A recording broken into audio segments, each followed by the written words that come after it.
There was a special bird named Sindhu, who lived in a huge tree on the top of a mountain. When her droppings fell on the earth, they turned into gold. One day, a hunter wandered to the top of the mountain. Not able to catch any bird, he decided to take some rest under the huge tree. From the top of the tree, the bird discharged its droppings, which fell near the hunter, and turned into gold. He was wonderstruck. The hunter thought, "All these years I have been catching birds, but I have never heard of a bird's droppings turn into gold. This is a special bird, which I will have to catch." He set up a trap on the tree, which the bird did not notice, and he was caught. The hunter, who was waiting nearby, immediately put him in a cage and started homewards. On the other hand, the bird repented that he was careless not to notice the trap. On his way, he thought, "If I keep this bird, I will become rich, and everyone will be suspicious. Someday, someone will come to know the truth of the riches and the bird and report it to the king. I rather present the bird to the king and be content with whatever he offers me in return." So, he went straight to the palace and told the king everything. He gifted the bird to the king. The king was delighted to have a bird whose droppings turned into gold, and asked his attendants to treat the bird as a royal bird. "Take proper care of this bird. Put him in a lavish cage, and give him plenty of food and water."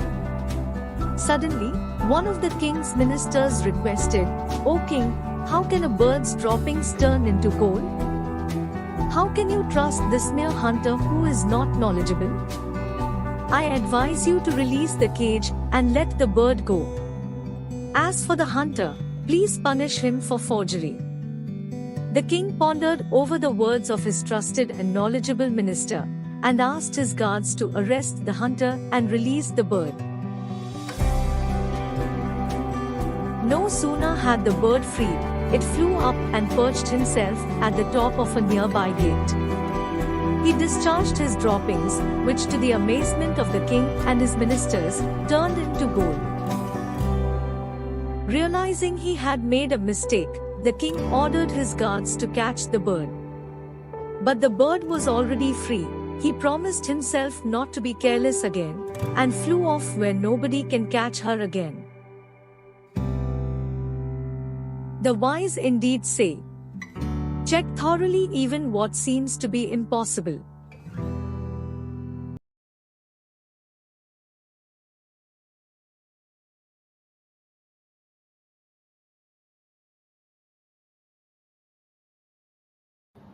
Frog King sat majestically on a lily pad, surveying his kingdom with wise eyes. His subjects, the frogs, leaped and splashed joyfully around him, their croaks filling the air with a melody of contentment. Frog 1 approached the king with a playful hop. "Your Majesty, look, there is something moving in the grass." The Frog King turned his gaze towards the edge of the pond, where an old serpent was slowly making its way through the underbrush, its scales catching the sunlight in a dull shimmer.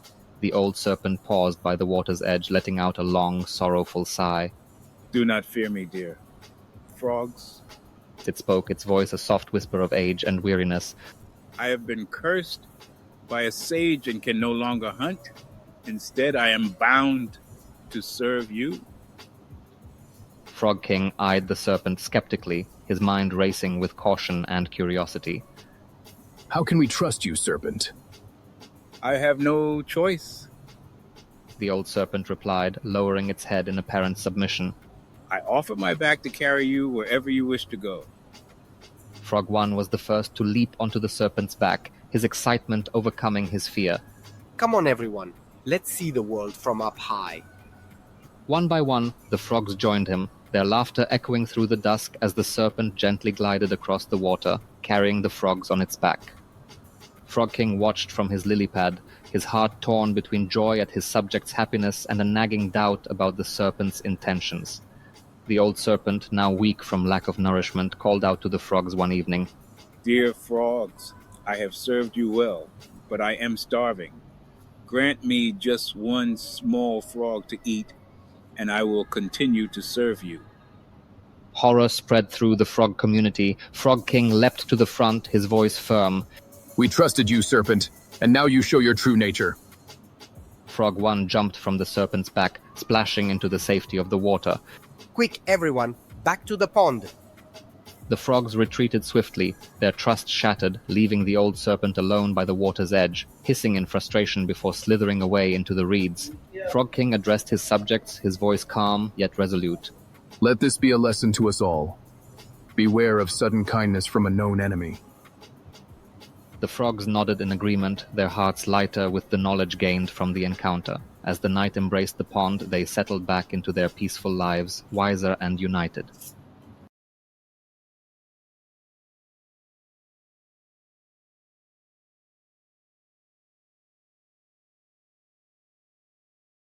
Ramu sat under the shade of the temple's ancient tree, watching villagers pass by with hopeful eyes.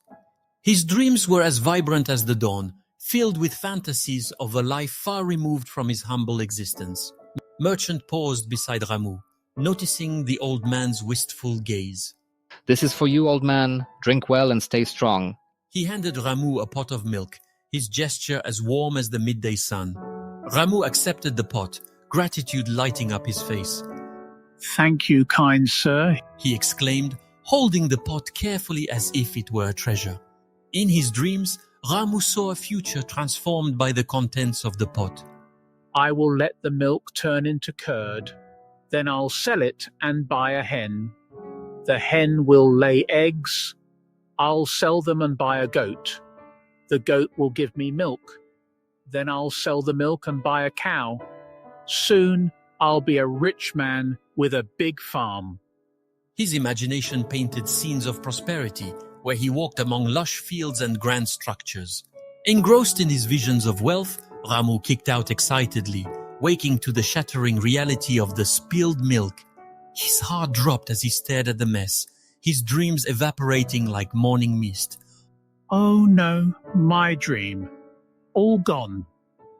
As villagers went about their day, Ramu reflected on his loss. He realized that dreams, while beautiful, required more than imagination to become reality. Dreams are wonderful, but they need effort to come true.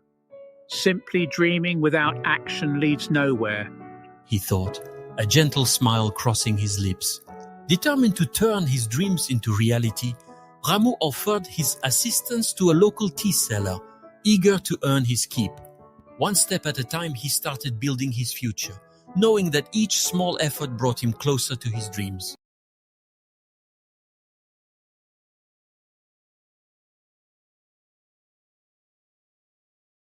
The Goose and the Crow in a peaceful forest. A gentle goose lived by a tranquil pond. The goose moved slowly, enjoying the calm surroundings, while a clever crow watched from a nearby tree. The crow often mocked the goose for its slow pace, thinking speed was everything. One day, as the goose wandering around, it unknowingly stepped into a hunter's trap. The net caught its foot, and the goose struggled to free itself, but it was stuck. Crow, noticing the trouble, swooped down from the tree. With determination, the crow began to peck at the net, skillfully loosening the knots. Soon, the net was undone and the goose was freed. Grateful for the crow's help, the goose realized that while being fast and clever had its advantages, kindness was just as important. The crow, too, understood that cleverness should be used to help.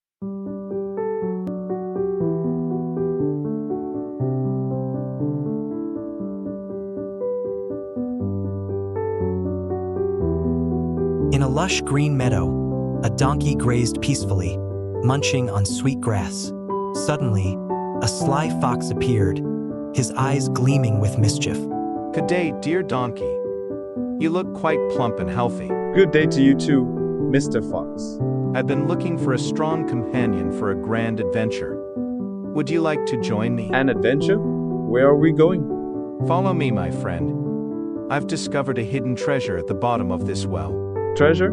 I love treasure. Let's go. The donkey, eager for treasure, followed the fox without a second thought. Fox took him to a well, fooling him for a treasure. Donkey fell into the well. Help. I can't get out. Don't worry, my friend. I have a plan. All you need to do is jump on my back as hard as you can. With your strength, we'll both bounce out of this well. Really? That sounds like a plan. The donkey jumped with all his might, splashing water everywhere. Help. I can't get out. Again. Jump harder. I can't breathe. The foolish donkey, blinded by greed, had fallen victim to the fox's trick. He drowned in the very well that was supposed to lead him to treasure. And so, the moral of the story is, think before you act. Sometimes, the easiest solutions are not always the best. The end.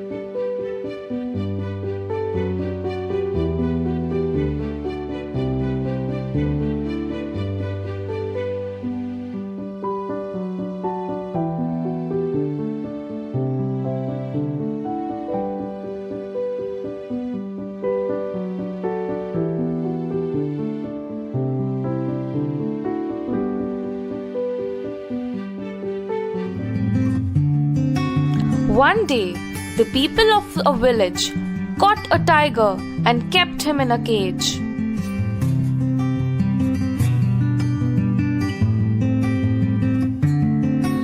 The tiger was not given any food nor any drink. He requested each and every person who passed by to free him.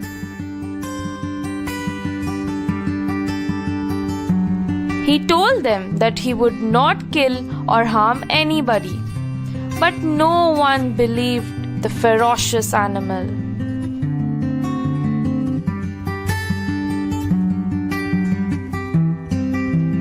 At last, a kind traveler agreed to help the tiger.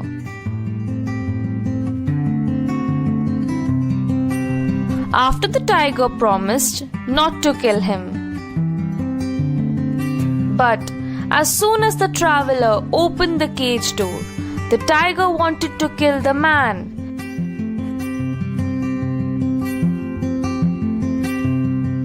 The man pleaded for his life, reminding the animal of his promise. But the tiger said,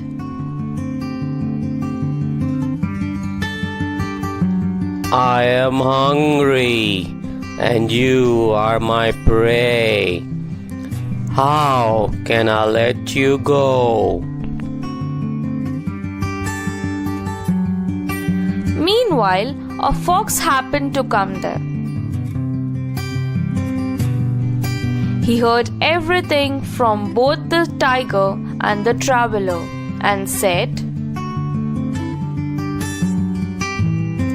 I don't believe that such a big tiger could fit in such a small cage. The tiger said, Let me show how I was locked in the cage.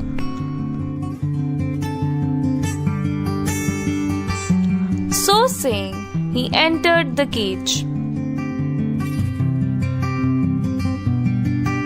And the sly fox at once closed the door of the cage and went away with the traveler. Once upon a time, in a small village, there lived a poor Brahmin named Somesh. He earned his livelihood by begging for food and alms from the villagers. Whatever little he received, he saved carefully, hoping for a better future. One day, he managed to collect a few pots and pans. He hung the pots and pans on a wooden stand, dreaming of selling them for grains to start a dairy business. Somesh fantasized about building a grand house, marrying a beautiful woman, and raising children. He felt powerful in his dreams. In his excitement, he kicked the air, accidentally striking the wooden stand. The pots and pans crashed down, shattering into pieces. Startled and devastated, Somesh woke and realized his foolishness in counting riches before earning them. From that day on, Somesh decided to work harder and focus on reality rather than daydreaming.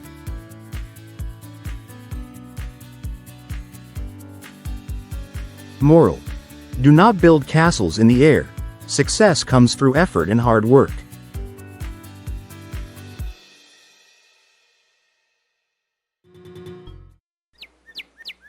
Once upon a time, there lived a lion in the jungle.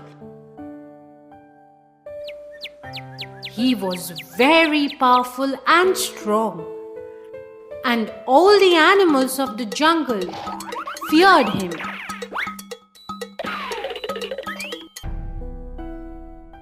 But slowly, with time, he got tired of hunting. He called all animals of the forest and passed an order. I would stop hunting down the animals in the forest, and in return, you would send one animal a day to my den, where I would kill the animal and eat it as my food. All animals, in fear of the lion's anger, started to obey this order.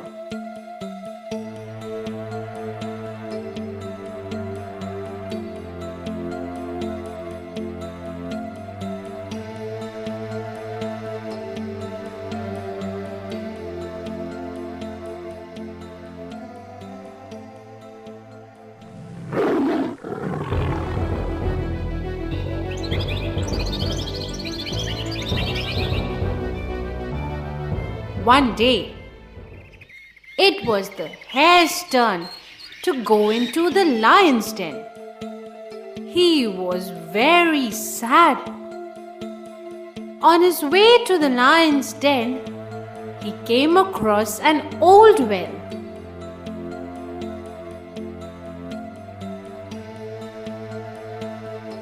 He looked into it. It was very deep. As he looked on, an idea struck him.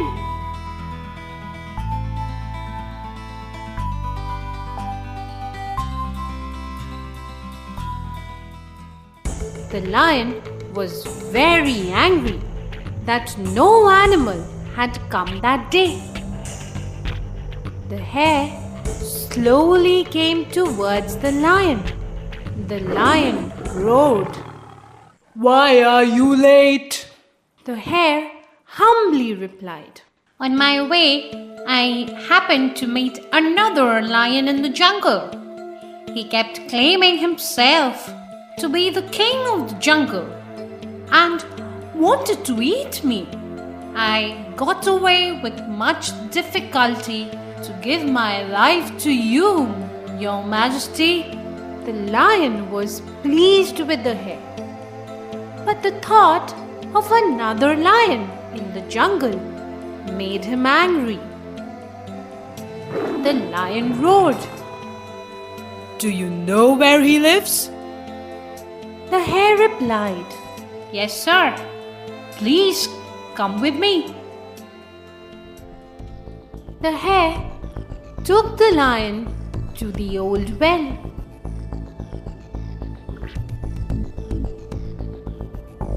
He said, "Sir, that lion lives in this well." The lion peeped into the well. He mistook his reflection for another lion. He roared, and there was an echo. He thought that the other lion was roaring too, and jumped into the well. That was the end of the lion. The hare succeeded in his plan of outwitting the lion and went back happy that he managed to save his life along with the other animals' lives as well. Moral: wisdom can win might.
The weaver, famous for weaving fine silk, struggles with poverty.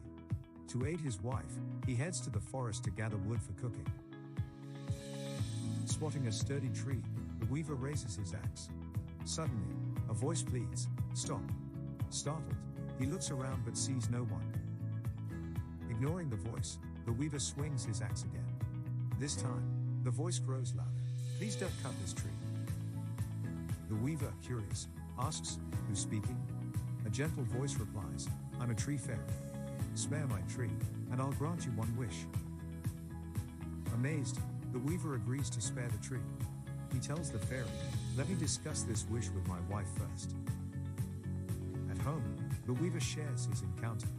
His wife suggests, "Wish for a kingdom. You'll live as a king, and I'll be the queen." On his way back to the tree, the weaver meets an old friend. Curious, the friend asks, "Why do you look so happy?" The weaver shares the fairy's promise. The friend, jealous and vengeful, warns, ruling a kingdom means endless wars and troubles. Instead, the friend advises, ask for one more head, 4 arms and 4 legs. You'll be faster and grow rich. Doubtful but swayed, the weaver thinks, more limbs mean more work, and more work means more money. He agrees with his friend. Back at the tree, the weaver tells the fairy, "I wish for 2 heads, 4 arms, and 4 legs to become the best weaver in the world." The fairy grants the wish. Instantly, the weaver feels his body change. He now has 2 heads, 4 arms, and 4 legs. The weaver walks back to the village, imagining riches. But children spot him, scream, and run, "A monster! A demon!" Alarmed villagers gather, armed with sticks and stones. "What is this creature?" they shout, assuming it's dangerous. Without giving him a chance to speak, the villagers attack. The weaver cries for mercy, but the blows don't stop. Beaten and broken, the weaver collapses. Realizing his mistake, he blindly followed others instead of thinking for himself. The weaver dies, a tragic reminder of the cost of poor judgment and misplaced trust. His tale spreads as a cautionary lesson. Moral: no matter how persuasive others may be, it's crucial to think critically and make your own decisions. In the sacred city of Mahilaropium, beside the temple of Lord Shiva, lived a humble sage. Each day he gathered alms, not for himself alone, but to share with those in need. But unseen by him, a tiny mouse had found a way to steal from his generosity. No matter how high the sage placed his bowl, the mouse always found a way. Frustrated, the sage tried everything, yet the mouse remained fearless until one day a visiting mendicant offered wisdom. Strength comes not just from ability, but from what we believe we have. Together they tracked the mouse's secret, an enormous hoard of food hidden away. Once it was gone, the mouse no longer felt powerful. That night it leaped but fell short. Without its hidden wealth, it had no confidence, no will to fight. Defeated, it left forever. The wise indeed say, true strength is not in what we possess, but in what we believe about ourselves. The story of the Vartaka and the crow. Once upon a time, there was a Vartaka, a merchant, who was traveling with his goods. As he was walking through a forest, he spotted a crow perched on a tree. The crow, however, was not just any regular bird. This crow was clever and had an unusual ability to speak. The Vartaka, being curious, approached the crow and said, "I have heard that you are a wise bird. Tell me, what is the secret to being successful in life?" The crow, seeing an opportunity to impart some wisdom, thought for a moment and then replied, "To be successful, you must be like me, able to soar above troubles, avoid danger, and see the world from a higher perspective." The Vartaka, thinking that the crow was too proud and spoke in riddles, was not entirely convinced. He smiled politely but did not take the crow's advice seriously. Instead, he continued his journey, thinking that the crow was just another talking animal. Not long after, the Vartaka came upon a river, and as he tried to cross it, he found that the current was too strong. He began to panic and felt hopeless. Just then, the crow appeared overhead and called down, "Remember what I told you, Vartaka. Rise above the situation." The Vartaka, recalling the crow's words, decided to try to climb up on the nearby rocks to avoid the dangerous current. Using his ingenuity and the advice given by the crow, he managed to find a safer route and successfully crossed the river. In the village of Riverton, there lived a skilled wheelwright named Thomas, renowned for his exceptional craftsmanship. He dedicated himself to creating the finest wheels for carts and wagons, and his wife, Mary, often assisted him in the workshop. One day, a wealthy merchant named Mr. Jenkins approached Thomas to order a set of wheels. As they discussed the price, Mr. Jenkins, eager to save money, requested a discount. Thomas, valuing his work and the quality he provided, firmly refused to lower the price. He knew that his wheels were worth every penny and did not want to compromise on quality. Despite Thomas's refusal, Mr. Jenkins reluctantly agreed to pay the full price, and after a few days, Thomas completed the wheels. When Mr. Jenkins returned to pick them up, he was initially pleased with their appearance. However, as he began to use the wheels, he started to scrutinize them closely, looking for any flaws. Soon, he discovered a small imperfection in one of the spokes. Frustrated, he returned to Thomas's workshop, feeling justified in his anger. Mary, who had been observing the situation, stepped in to defend her husband. She reminded Mr. Jenkins that he had insisted on a discount, and that if he had respected Thomas's craftsmanship, he would have received the quality he expected. Realizing the truth in her words, Mr. Jenkins felt a wave of shame wash over him.